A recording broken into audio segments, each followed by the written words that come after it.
So, welcome back to our channel. So, നമുക്കിനി പഠിക്കാനുള്ളത് COI അതായത് കോൺസ്റ്റിറ്റ്യൂഷൻ ഓഫ് ഇന്ത്യയുടെ തേർഡ് മൊഡ്യൂളാണ് നമ്മൾ ഇന്ന് സ്റ്റാർട്ട് ചെയ്യാൻ പോകുന്നത്. സോ തേർഡ് മൊഡ്യൂൾ നമുക്ക് മെയിൻലി പഠിക്കാനുള്ള ടോപ്പിക്സ് വന്നിട്ട് ഇത്രയാണ്. അതായത് union executive, the parliament, union judiciary. So union executive തന്നെ നമുക്ക് പ്രസിഡൻറ്റിനെ പറ്റി, പ്രൈം മിനിസ്റ്റർ, വൈസ് പ്രസിഡൻറ്റ്, അങ്ങനെ കുറേ കാര്യങ്ങൾ പഠിക്കാനുണ്ട്. സോ അത് കുറച്ച് ലെങ്തി വീഡിയോ ആയിരിക്കും. സോ അതിനനുസരിച്ചായിരിക്കും ഞാൻ വീഡിയോ അപ്ലോഡ് ചെയ്യുന്നത്. സോ മെയിൻലി നമുക്കിപ്പം ഫസ്റ്റ് യൂണിയൻ എക്സിക്യൂട്ടീവ് നോക്കാം. എന്താണ് യൂണിയൻ എക്സിക്യൂട്ടീവിൻ്റെ അകത്തുള്ള കാര്യങ്ങൾ നമുക്കിന്ന് ഡിസ്കസ് ചെയ്യാം. Okay, so union executive. Article 52 to 78 in Part 5 of the Constitution deal with the Union Executive. So, നമ്മൾ പാർട്ട് 4 വരെ കഴിഞ്ഞ മൊഡ്യൂൾസിലൊക്കെ പഠിച്ചു. മൊഡ്യൂൾ 2 വരെ നമ്മൾ പാർട്ട് 4 കംപ്ലീറ്റ് ചെയ്തു. ഇനി നമുക്ക് പഠിക്കാനുള്ളത് പാർട്ട് 5, അതായത് കോൺസ്റ്റിറ്റ്യൂഷനിലെ പാർട്ട് 5-ലാണ് യൂണിയൻ എക്സിക്യൂട്ടീവിനെ പറ്റി മെൻഷൻ ചെയ്തിരിക്കുന്നത്. അതിൽ എവിടെ തൊട്ട് വരെയാണ്? ആർട്ടിക്കിൾസ് 52 to 78 വരെയാണ് യൂണിയൻ എക്സിക്യൂട്ടീവിനെ പറ്റി പറഞ്ഞിട്ടുള്ളത്.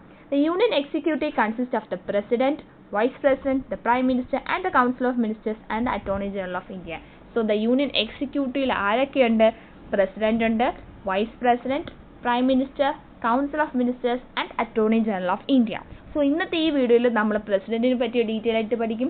പ്രസിഡന്റിൻ്റെ ക്വാളിഫിക്കേഷൻസ്, പ്രസിഡന്റിൻ്റെ പവേഴ്സ്, ടേംസ് ഓഫ് ഓഫീസ്, അങ്ങനത്തെ കാര്യങ്ങളൊക്കെ പഠിക്കും. അതേപോലെ തന്നെ vice president, prime minister, council of ministers and attorney general of India. ഇതെല്ലാം വെരി ഇമ്പോർട്ടൻ്റ് ആണ്. സോ നമുക്ക് വൺ ബൈ വൺ നോക്കാം. So first one, the president. So president is the head of the institution. So നമുക്കറിയാം നമ്മുടെ ഇപ്പോഴത്തെ president of our India ആരാണ്? നമുക്കറിയാം, Draupadi Murmu. So അതേപോലെ നമ്മുടെ പ്രസിഡന്റ് എന്ന് പറയുന്നത് നമ്മുടെ ഇന്ത്യ സ്റ്റേറ്റിൻ്റെ ഹെഡ് തന്നെയാണ് നമ്മുടെ president of India. He is the first citizen of India. So ഇന്ത്യയുടെ ആദ്യത്തെ സിറ്റിസൺ എന്ന് പറയുന്നത് തന്നെയാണ് നമ്മുടെ പ്രസിഡന്റ് ഓഫ് ഇന്ത്യ. സോ നമുക്ക് ഫസ്റ്റ് പോയിന്റ് ആയിട്ട് തന്നെ നമുക്ക് എഴുതാൻ പറ്റും, he or she is the first citizen of India and act as the symbol of unity, integrity and solidarity of the nation. നമ്മുടെ നേഷൻ്റെ യൂണിറ്റി, ഇൻറ്റഗ്രിറ്റി, സോളിഡാരിറ്റിയുടെ ഒരു സിംബൽ തന്നെയാണ് നമ്മുടെ president of India. Election of the president. പ്രസിഡന്റിന്റെ election പ്രൊസീജിയറാണ് ഇനി പറയാൻ പോകണം. The president is elected not directly by the people but by the members of electoral college. നമ്മുടെ പ്രസിഡന്റിനെ നമ്മുടെ ജനങ്ങളായിരിക്കത്തില്ല തിരഞ്ഞെടുക്കുന്നത്. പക്ഷേ നമ്മൾ പ്രസിഡന്റിനെ തിരഞ്ഞെടുക്കുന്നത് ഇലക്ടോറൽ കോളേജിലെ മെമ്പേഴ്സ് ആയിരിക്കും. The elected members of electoral കോളേജിലെ മെമ്പേഴ്സ് എന്ന് പറയുമ്പോൾ ആരൊക്കെയാണെന്നാണ് ഇനി പറയാൻ പോകുന്നത്. The elected members of both houses of parliament. നമുക്കറിയാം പാർലമെന്റിൽ 2 ഹൗസസ് ഉണ്ട്, അതായത് അപ്പർ ഹൗസും ലോവർ ഹൗസും, അതായത് രാജ്യസഭ ആൻഡ് ലോക്സഭ. ഈ 2 സഭയിലെ എലക്റ്റഡ് മെമ്പേഴ്സ് ആയിരിക്കും മെയിൻലി സെലക്ട് ചെയ്യുന്നത് ആരെ? പ്രസിഡന്റിന്. The elected members of the legislative assembly of the state. നമ്മുടെ സ്റ്റേറ്റിൻ്റെ ലെജിസ്ലേറ്റീവ് അസംബ്ലിയിലെ എലക്റ്റഡ് മെമ്പേഴ്സ്, പിന്നെ elected members of the legislative assemblies of the union territories, പിന്നെ വീറ്റോ പവർ, അതായത് bill passed by the parliament can become an act only if it receives the assent of the president. അത് വേറൊരു കാര്യം. Okay, veto power ഒന്നും നമുക്ക് പഠിക്കാനില്ല. Just ഇപ്പോൾ നോക്കേണ്ടത് നമ്മളെ പ്രസിഡന്റിനെ ആരൊക്കെയാണ് എലക്ട് ചെയ്യുന്നത്. അതായത് പ്രസിഡന്റിന് നമ്മൾ പറഞ്ഞു, നമ്മളെ പീപ്പിളല്ല, ഇന്ത്യയിലുള്ള ഓരോ സിറ്റിസൺസ് അല്ല നമ്മൾ എലക്ട് ചെയ്യുന്നത്. പക്ഷേ നമ്മൾ പ്രസിഡന്റിനെ എലക്ട് ചെയ്യുന്നത് ബൈ ഇലക്ടോറൽ കോളേജാണ്. ആ ഇലക്ടോറൽ കോളേജിലെ മെമ്പേഴ്സ് ആരൊക്കെയാണെന്ന് പറയുന്നത് അത് 2 ഹൗസസ്, അതായത് ലോക്സഭയുടെ രാജ്യസഭയിലെ മെമ്പേഴ്സ് വരും, പിന്നെ വരുന്നത് ലെജിസ്ലേറ്റീവ് അസംബ്ലിയിലെ മെമ്പേഴ്സ്, പിന്നെ അതുപോലെ യൂണിയൻ ടെറിട്ടറീസിൻ്റെ ലെജിസ്ലേറ്റീവ് അസംബ്ലിയിലെ മെമ്പേഴ്സ്. ഇവരൊക്കെ ആയിരിക്കും ഈ ഇലക്ടോറൽ കോളേജിലുണ്ടാകും. അപ്പോൾ ഇവരുള്ള ഈ മെമ്പേഴ്സ് എല്ലാവരും കൂടി ചേർന്നാണ് പ്രസിഡന്റിനെ തിരഞ്ഞെടുക്കുന്നത്. ഓക്കെ, ഇനി qualifications for the election of president of India. President of India ആയിട്ട് എലക്ഷന് നിൽക്കാൻ വേണ്ടിയുള്ള ക്വാളിഫിക്കേഷൻസ് ആണ് പറയാൻ പോകുന്നത്. A person to be eligible for the election as president should fulfill the following qualifications. Following 4 qualifications നമുക്ക് പഠിക്കാനുണ്ട്. First one, he should be the citizen of India. നമ്മുടെ ഇന്ത്യയുടെ ഒരു സിറ്റിസൺ തന്നെ ആയിരിക്കണം. Second one, he should be completed 35 years of age. 35 വയസ്സെങ്കിലും ഉണ്ടാകണം. He should be qualified for the election as a member of Lok Sabha. ലോക്സഭയുടെ മെമ്പറായിട്ടുള്ള election qualification ഉണ്ടായിരിക്കണം. He should not hold any office of profit under the union government or any state government or any local authority or any public. അതായത് എന്തെങ്കിലും office of profit, അതായത് എന്തെങ്കിലും business, എന്താ union ഗവൺമെൻറ്റിൻ്റെ അണ്ടറിലോ state ഗവൺമെൻറ്റിൻ്റെ അടിയിലോ ഒരു ഓഫീസും ഹോൾഡ് ചെയ്യാൻ പാടില്ല. ഓക്കെ, പ്രത്യേകം നോട്ട് ചെയ്യേണ്ടത് നമ്മുടെ ഫസ്റ്റ് പ്രസിഡന്റ് ഓഫ് ഇന്ത്യ ആരാണ്? ഡോക്ടർ രാജേന്ദ്ര പ്രസാദ്. നമുക്ക് എല്ലാവർക്കും അറിയാം first president of India doctor Rajendra Prasad. No person except doctor Rajendra Prasad has occupied the office for 2 terms. 2 വർഷത്തിൽ കൂടുതൽ ഡോക്ടർ രാജേന്ദ്ര പ്രസാദ് അല്ലാതെ വേറെ ആരും പ്രസിഡന്റ് ആയിട്ട് ഇരുന്നിട്ടില്ല. Current we have Ramnath Kovind, ഇത് പഴയതാണ്. സോ നമുക്കിപ്പോൾ കറന്റ് നമ്മുടെ പ്രസിഡന്റ് ഓഫ് ഇന്ത്യ ആരാണ്? Droupadi Murmu. Okay. Second term of president office. President ഓഫീസിനെ പറ്റിയുള്ള ടേംസ് ആണ് പറയാൻ പോകുന്നത്. The president hold office for a term of 5 years. 5 വർഷത്തേക്കാണ് പ്രസിഡന്റിന് ഈ ഒരു സ്ഥാനമുള്ളത്. He can resign from his office at any time by addressing the resignation letter to vice president. Vice പ്രസിഡന്റിന് റെസിഗ്നേഷൻ ലെറ്റർ കൊടുത്ത് ഏത് ടൈമിൽ വേണോ പ്രസിഡന്റിന് റിസൈൻ ചെയ്യാവുന്നതാണ്. Further, he can also remove it from the office before the completion of his term by the process of impeachment. എന്തെങ്കിലും തരത്തിലുള്ള impeachment പ്രോസസ്സിൽ ഏർപ്പെടുകയാണെങ്കിൽ അല്ലാതെ നമുക്ക് പ്രസിഡന്റിനെ റിമൂവ് ചെയ്യാൻ പറ്റുന്നതാണ് ഓഫീസിൽ നിന്ന്. ഓക്കെ. Impeachment of president. എന്തൊക്കെ കാരണത്താൽ പ്രസിഡന്റിനെ നമുക്ക് മാറ്റാം? The president can be removed by the office by a process called impeachment. അപ്പം പ്രസിഡന്റിന്റെ ഓഫീസിൽ നിന്ന്, അതായത് ചുമതലയിൽ നിന്ന് മാറ്റുന്ന പ്രോസസ്സിനെ പറയുന്ന പേരാണ് impeachment. The impeachment charges can be initiated by either the houses of parliament. പാർലമെന്റിൽ 2 houses ഉള്ള ആ 2 houses നമുക്ക് ഇനിഷ്യേറ്റ് ചെയ്യാൻ പറ്റും ഇംപീച്ച്മെന്റ് ചാർജസിന് വേണ്ടി. So these charges should be signed by 1/4 members of the house and a 14 days notice should be given to them. അതായത് mainly ഇത് 1/4, അതായത് നമ്മുടെ ഈ ഹൗസിലെ 1/4 മെമ്പേഴ്സ് ആയിരിക്കണം ഈ ചാർജസ് സൈൻ ചെയ്യുന്നത്. അതുപോലെ തന്നെ 14 ദിവസത്തേക്ക് എന്ത് ചെയ്യണം? 14 ദിവസത്തെ നോട്ടീസ് പ്രസിഡന്റിന് കൊടുക്കാം. After the impeachment resolution is passed by the majority of the 2/3 of the total membership for both houses, then the president stands removed from his office from the date on which resolution is made. So ഒരു 1/4 മെമ്പേഴ്സും 2 ഹൗസസിലെ 1/4 മെമ്പേഴ്സും ഈ impeachment റെസൊല്യൂഷനിൽ passed ആയെങ്കിലാണെങ്കിൽ then the president stands removed. അങ്ങനെയാണ് ഈ ഓഫീസിൽ നിന്ന് പ്രസിഡന്റിനെ റിമൂവ് ചെയ്യണം. അവർക്കൊരു ഡേറ്റ് കൊടുത്തിരിക്കും. ആ ഡേറ്റിൽ ആ റെസൊല്യൂഷൻ പാസ്സാകുമ്പോൾ പ്രസിഡന്റിനെ നമുക്ക് റിമൂവ് ചെയ്യാൻ പറ്റും. സോ നമുക്കിനി നോക്കാനുള്ള powers and functions of president. പ്രസിഡന്റിന്റെ പവേഴ്സും ഫങ്ഷൻസും നോക്കാം. നമുക്ക് മൊത്തത്തിൽ 7 പവേഴ്സാണ് പ്രസിഡന്റിനുള്ളത്. First one executive power. So executive power എന്ന് പറഞ്ഞാൽ പ്രൈം മിനിസ്റ്ററിനെയും അതുപോലെ അതർ മിനിസ്റ്റേഴ്സ് ഓഫ് ദ നമ്മുടെ ഗവൺമെന്റ് ഓഫ് ഇന്ത്യയിലെ അതർ മിനിസ്റ്റേഴ്സ്, പിന്നെ attorney general of the India, the chief election commissioner, administrators of the union territories, ഇതൊക്കെ അപ്പോയിന്റ് ചെയ്യണത് ആരാണ്? പ്രസിഡന്റ് ഓഫ് ഇന്ത്യ ആണ്. അപ്പോൾ പ്രസിഡന്റ് ഓഫ് ഇന്ത്യക്കാണ് നമ്മുടെ പ്രൈം മിനിസ്റ്ററിനെയും ബാക്കിയുള്ള മിനിസ്റ്റേഴ്സിനെയൊക്കെ അപ്പോയിന്റ് ചെയ്യാനുള്ള ചുമതലയുള്ളത്. നെക്സ്റ്റ് പവർ വന്നിട്ട് legislative power. So legislative power എന്ന് പറഞ്ഞാൽ he can summon the parliament and dissolve the Lok Sabha and can hold joint sections of both houses. He nominates 12 members of Rajya Sabha from various fields and nominate 2 members of Lok Sabha from the Anglo-Indian community. So നമ്മുടെ president of India ആണ് നമ്മുടെ രാജ്യസഭയിലേക്ക് 12 മെമ്പേഴ്സിനെ nominate ചെയ്യുന്നതും അതുപോലെ 2 members ലോക്സഭയിലേക്കും nominate ചെയ്യും. Okay. ഇത് ആ legislative power, അതായത് നമ്മുടെ ലെജിസ്ലേറ്റീവ് അസംബ്ലിയിലുള്ള പവർ അങ്ങേർക്കുള്ളത് ഇങ്ങനെ നോമിനേഷൻ ചെയ്യാനുള്ള പവറാണ് പറഞ്ഞിരിക്കുന്നത്. ഓക്കെ. നെക്സ്റ്റ് പറയുന്നത് ഫിനാൻഷ്യൽ പവറാണ്. ഓക്കെ. ഫിനാൻഷ്യൽ പവർ എന്നിട്ട് he constitutes a finance commission after every 5 years and make advances out of the contingency fund. അതായത് ഈ പ്രസിഡന്റ് ഓഫ് ഇന്ത്യക്ക് എന്ത് ചെയ്യാൻ പറ്റും? ഫിനാൻസ് കമ്മീഷൻ കോൺസ്റ്റിറ്റ്യൂട്ട് ചെയ്യാൻ പറ്റും. ആഫ്റ്റർ എവറി 5 years 5 വർഷം കൂടുമ്പോൾ അയാൾക്ക് എന്താ ഒരു ഫിനാൻസ് കമ്മീഷൻ കൊണ്ടുവരാൻ പറ്റും and advances out of the contingency fund. So next വന്നിട്ട് ജുഡീഷ്യൽ പവറാണ്. ജുഡീഷ്യൽ പവർ വന്നിട്ട് he appoints the chief justice and the judges of supreme court and high court. നമ്മുടെ സുപ്രീം കോർട്ടിലെയും ഹൈക്കോർട്ടിലെയും ചീഫ് ജസ്റ്റിസിനെയും ജഡ്ജസിനെയും അപ്പോയിന്റ് ചെയ്യുന്നത് ആരാണ്? The president ആണ്. Okay. ആ പവറാണ് judicial power. Okay. And the fifth one is diplomatic power. He represents the India in international forums and affairs and sent and received diplomats like ambassadors, high commissions and so. So ഈ president of India നമ്മളെ ഇന്ത്യയെ represent ചെയ്ത് international forums, അതായത് other country ആയിട്ടുള്ള അഫയേഴ്സിലും അതേപോലെ അവരുടെ ഡിപ്ലോമാറ്റ്സിന് like നമ്മുടെ ഇന്ത്യയിൽ നിന്നൊരു അംബാസിഡറിനെയും ഹൈ കമ്മീഷണേഴ്സിനൊക്കെ വേറെ കൺട്രിയായിട്ട് അഫയറിന് വേണ്ടി സെൻഡ് ചെയ്യുന്നത് ആരാണ്? പ്രസിഡന്റ് ഓഫ് ഇന്ത്യ ആയിരിക്കും. അതാണ് ഇവിടെ പറയുന്നത് diplomatic power. And the sixth one is military power.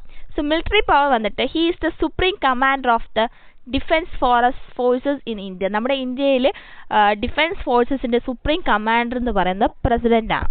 and in that capacity he appoints the chief of the army, the navy and force. നമുക്കറിയാം, നമുക്ക് 3 വിങ് ഓഫ് ഡിഫൻസ് മെക്കാനിസമാണ് ഇന്ത്യക്കുള്ളത്: ആർമി, നേവി ആൻഡ് എയർഫോഴ്സ്. ഈ 3 defence മെക്കാനിസത്തിൻ്റെയും ചീഫുകളെ അപ്പോയിൻറ്റ് ചെയ്യുന്നത് ആരാണ്? President of India.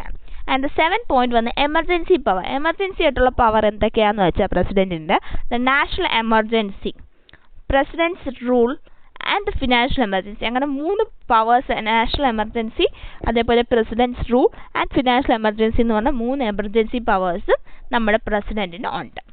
Okay, so ഇതൊക്കെയാണ് powers and functions of president. So പ്രസിഡന്റിൻ്റെ കാര്യം ഇത്രയേ ഉള്ളൂ. ജസ്റ്റ് ഫസ്റ്റ് പഠിക്കേണ്ടത് പ്രസിഡന്റിൻ്റെ qualifications for the election of the president of ഇന്ത്യയെക്കുറിച്ച് എന്താണ്, അതേപോലെ ഒരു പ്രസിഡന്റ് ആവാനുള്ള എലക്ഷൻ ഓഫ് ദ പ്രസിഡന്റ് എങ്ങനെയാണ്, പിന്നെ പഠിക്കാനുള്ള എന്താണ് ടേംസ് ഓഫ് ദ പ്രസിഡന്റ് ഓഫീസിൻ്റെ ടേം, പിന്നെ ഇംപീച്ച്മെൻറ്റ് ഓഫ് പ്രസിഡന്റിനെ റിമൂവ് ചെയ്യാനുള്ള ഇംപീച്ച്മെൻറ്റ് പ്രോസസ്സിനെ പറ്റി, പിന്നെ പവേഴ്സ് ആൻഡ് ഫങ്ഷൻസ് ഓഫ് പ്രസിഡന്റിൻ്റെ പവേഴ്സ് എന്തൊക്കെ പവേഴ്സ് ഉണ്ട്, അതുപോലെ ഫങ്ഷൻസ് ഓഫ് ദ പ്രസിഡന്റ് ആണ് പ്രസിഡന്റിൻ്റെ പഠിക്കാനുള്ളത്. നെക്സ്റ്റ് നമുക്കിനി നോക്കാനുള്ളത് vice president. Okay, vice president ആണ് പഠിക്കാനുള്ളത്. The vice president occupies the second highest office in the world. അപ്പോൾ നമ്മൾ ഫസ്റ്റ് ഹയസ്റ്റ് ഓഫീസ് ആർക്കാണ്? പ്രസിഡന്റ് ആണ്. അതിൻ്റെ തൊട്ട് താഴെ വരുന്നതാണ് vice president. So vice president occupies the second highest office in the country. നമ്മുടെ കൺട്രിയിലെ സെക്കൻഡ് ഹയസ്റ്റ് ഓഫീസ് ആർക്കാണ്? വൈസ് പ്രസിഡന്റ് ആണ്. Okay, the vice president like the president is elected not directly by the people by the method of indirect election. So നമ്മൾ പ്രസിഡന്റിൻ്റെ കാര്യത്തിൽ പറഞ്ഞതുപോലെ തന്നെയാണ് vice പ്രസിഡന്റിനെയും നമ്മൾ എലക്ഷൻ നടന്നത് not directly by the people but by a method of indirect election. Vice പ്രസിഡന്റിനും എന്താണ്? Indirect election ആണ് ഉള്ളത്. He is elected by the members of the electoral college consisting of the members of both houses. The same as of that of the president in the election പോലെ തന്നെയാണ് vice president election. He is elected by the electoral college. Electoral collegeലെ members ആണ് elect ചെയ്യുന്ന vice president. ഈ electoral college members ആരൊക്കെയായിരിക്കും? The both houses ന്റെ members ആയിരിക്കും. Okay, both houses-ലെ elected members ആയിരിക്കും electoral college members. അവരായിരിക്കും vice president elect ചെയ്യുന്നത്. First vice president of India doctor S Radhakrishnan. നമുക്കറിയാം, എല്ലാവർക്കും അറിയാവുന്ന കാര്യമാണ്. First vice president of India doctor S Radhakrishnan. Okay, ഇനി ക്വാളിഫിക്കേഷൻസ് നോക്കാം. What are the qualifications to be a vice president? To be eligible for the election as a vice president, a person should fulfill the following qualifications. അപ്പോൾ following 4 qualifications കൊടുത്തിട്ടുണ്ട്. അത് fulfil ചെയ്താൽ മാത്രമേ vice president ആകാൻ പറ്റത്തുള്ളൂ. So he should be A citizen of India. So നമ്മൾ നേരത്തെ president qualification എന്ന് പറഞ്ഞു, പ്രസിഡന്റും എന്തായിരിക്കണം? ഇന്ത്യയുടെ ഒരു സിറ്റിസൺഷിപ്പ് ആയിരിക്കും, ഇന്ത്യയുടെ സിറ്റിസൺ ആയിരിക്കണം. അതുപോലെ തന്നെയാണ് വൈസ് പ്രസിഡന്റിന്റെ കാര്യം. He should be A citizen of India. Next വന്ന് നോക്കിക്കേ, he should have completed 35 years of. അപ്പോൾ നേരത്തെ പ്രസിഡന്റ് സെയിം തന്നെയാണ്, 35 വയസ്സ് തികഞ്ഞിരിക്കണം. he should be qualified for election as a member of Rajya Sabha. So രാജ്യസഭയുടെ ഒരു എന്തുവാണ് എലക്ഷനിലെ ഒരു മെമ്പർ, രാജ്യസഭയുടെ മെമ്പറായി ക്വാളിഫൈ ചെയ്തിരിക്കണം. He should not hold any office of profit under the union government or any state government or any local authority or any other public. നമ്മൾ പറഞ്ഞ പോലെ യൂണിയൻ ഗവൺമെന്റിൻ്റെയോ സ്റ്റേറ്റ് ഗവൺമെന്റോ അണ്ടറിൽ ഒരു ഓഫീസും ഹോൾഡ് ചെയ്യാൻ പാടില്ല. ഓക്കെ, ഇത്രയാണ് qualifications for a vice president. Okay, നമുക്കിനി നോക്കേണ്ട ടേം ഓഫ് ഓഫീസ്, അതായത് വൈസ് പ്രസിഡന്റ് ഓഫീസിന്റെ ടേംസിനെ പറ്റിയാണ്. The vice president hold the office for a term of 5 years. President for തന്നെയാണ് 5 years ആണ് കാലാവധി. He can resign from his office at any time by addressing the resignation letter. So നമ്മൾ പ്രസിഡന്റിനെ പറഞ്ഞു, president resignation letter ആർക്ക് കൊടുക്കണം? Vice പ്രസിഡന്റിന് കൊടുത്തിട്ടാണ് പോവാൻ. ഇവിടെ വൈസ് പ്രസിഡന്റ് റെസിഗ്നേഷൻ ചെയ്യണമെങ്കിൽ, ഓഫീസിൽ നിന്ന് റെസിഗ്നേഷൻ ചെയ്യണമെങ്കിൽ ലെറ്റർ ആർക്ക് കൊടുക്കണം? പ്രസിഡന്റിന് കൊടുത്തിട്ട് നമുക്ക് റിസൈൻ ചെയ്യാവുന്നതാണ്. He can also remove it from the office before the completion of his term. A formal impeachment is not required for his removal.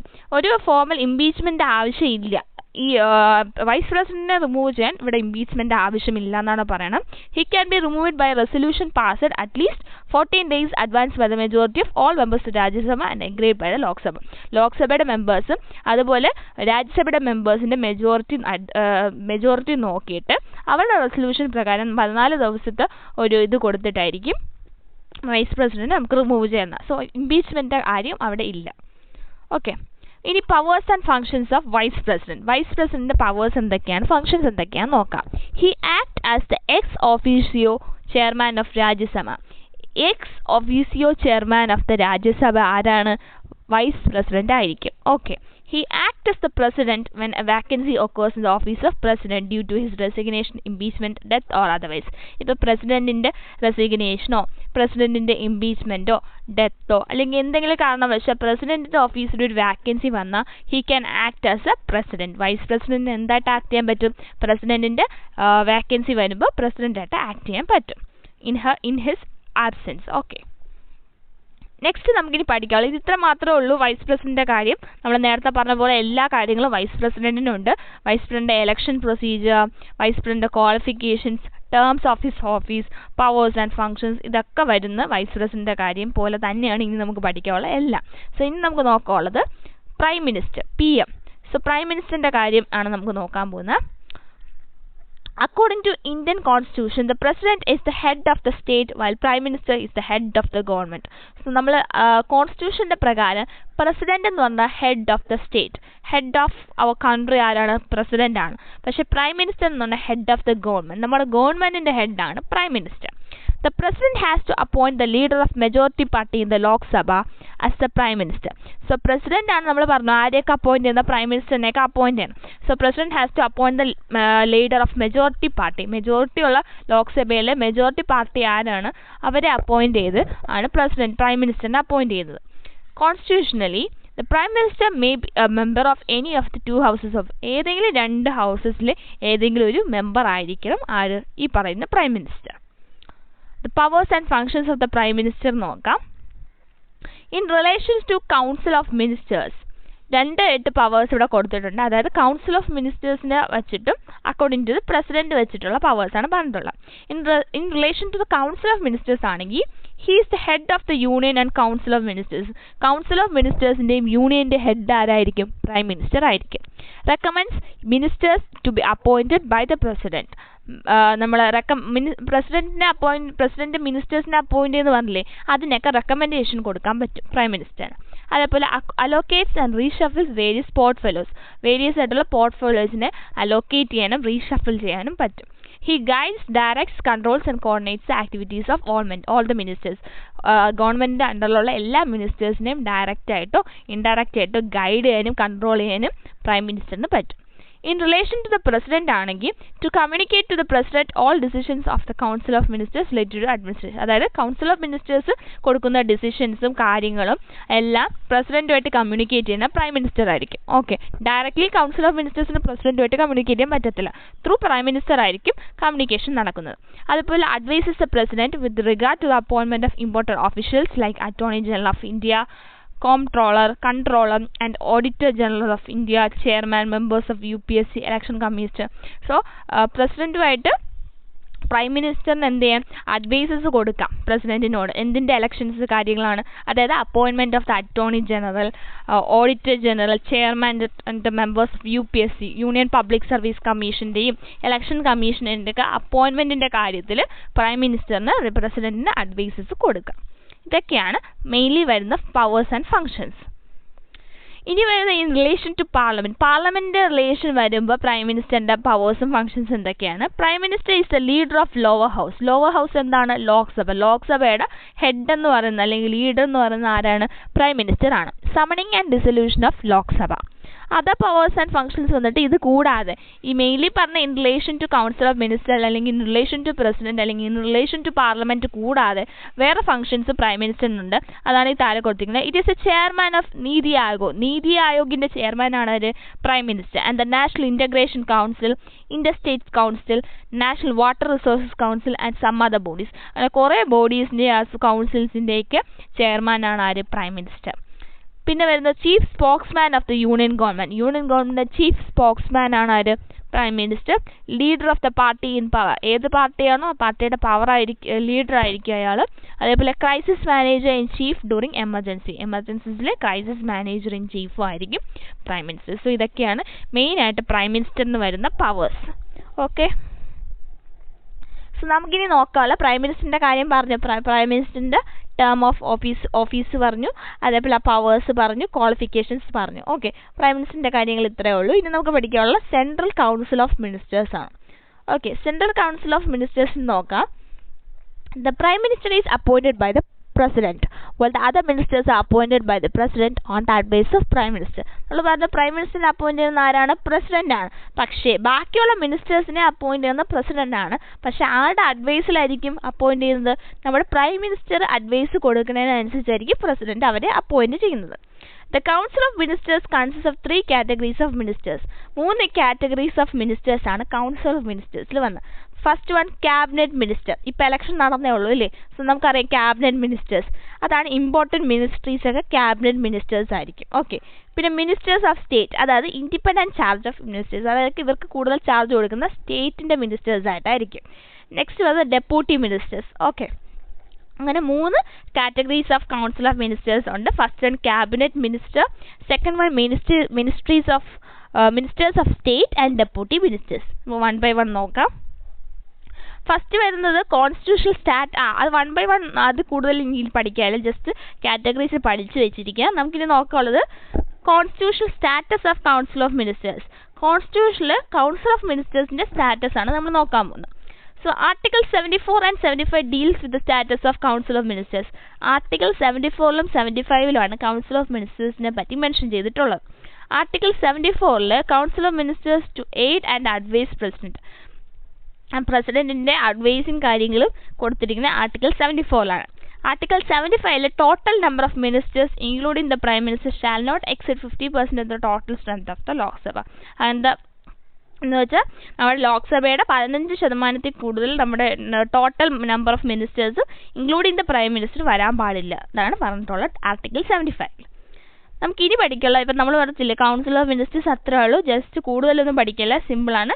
എന്തൊക്കെയാണ് സെൻട്രൽ കൗൺസിൽ മിനിസ്റ്റേഴ്സ്, ആരൊക്കെയാണ് അതിൻ്റെ അകത്ത് വരുന്നത്, ആരാണ് അപ്പോയിൻറ്റ് ചെയ്യുന്നത്, അവർക്ക് എത്ര കാറ്റഗറീസ് ഉണ്ട്, അവരുടെ ഫങ്ഷൻസും കാര്യങ്ങളും മാത്രമേ റോൾ അത്രയ്ക്ക് പഠിക്കാനുള്ളൂ central council ministers.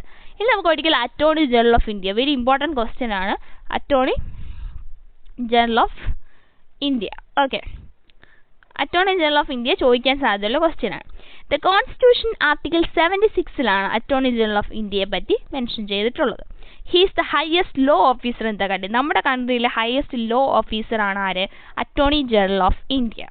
The attorney general is appointed by the president. President ആണ് അറ്റോർണി ജനറലെ അപ്പോയിൻറ്റ് ചെയ്തിരിക്കുന്നത്. He must be the citizen of India and must have a judge of some court for 5 years or an advocate of some high court for 10 years. ഹൈക്കോടതിയിൽ 10 വർഷമായിട്ട് എന്തെങ്കിലും advocate ആയിരിക്കണം, 5 വർഷമായിട്ട് അല്ലെങ്കിൽ ഹൈക്കോടതിയിലെ ജഡ്ജി ആയിരിക്കണം അയാൾ. പിന്നെ നമുക്കറിയാം കോമൺ ആയിട്ട് ഹീസ് എ സിറ്റിസൺ ഓഫ് ഇന്ത്യയുടെ സിറ്റിസണും ആയിരിക്കണം. He holds office during the pleasure of president. അത് പ്രസിഡന്റിന്റെ ഓഫീസ് ഹോൾഡ് ചെയ്യാനുള്ള പവറും അയാൾക്കുണ്ട്. നോ ഫിക്സഡ് ടേം ഇല്ല പ്രത്യേകിച്ച്. Okay, duties and functions of attorney general നോക്കാം. To give advice to the government of India upon legal matters. അതായത് government of ഇന്ത്യക്ക് എന്തെങ്കിലും ലീഗൽ മാറ്റേഴ്സിൽ അഡ്വൈസ് കൊടുക്കുന്നത് അറ്റോർണി ജനറൽ ആയിരിക്കും. To perform the duties of a legal character that assigned to him by the president. ലീഗൽ ക്യാരക്ടറിൻ്റെ duties അയാൾ perform ചെയ്യും. അത് മെയിൻലി അസൈൻ ചെയ്യുന്ന പ്രസിഡന്റ് ആയിരിക്കും. To appear on behalf of the government in India, government of India in all cases in the supreme court in which the government of India is concern. അതായത് supreme കോടതിയിൽ നമ്മുടെ ഗവൺമെൻറ്റിനെതിരായിട്ട് എന്തെങ്കിലും cases ഉണ്ടെങ്കിൽ ഗവൺമെൻറ്റിന് വേണ്ടി appear ചെയ്യും. Attorney general ആയിരിക്കും appear ചെയ്യുന്നത്. ഗവൺമെൻറ്റിൻ്റെ on behalf of government appear ചെയ്യുന്നത് അറ്റോർണി ജനറൽ ആയിരിക്കും. He has right to speak and to take part in the proceedings to both houses of parliament. 2 houses of പാർലമെൻറ്റിലെയും he has the right to speak and to take part in proceedings.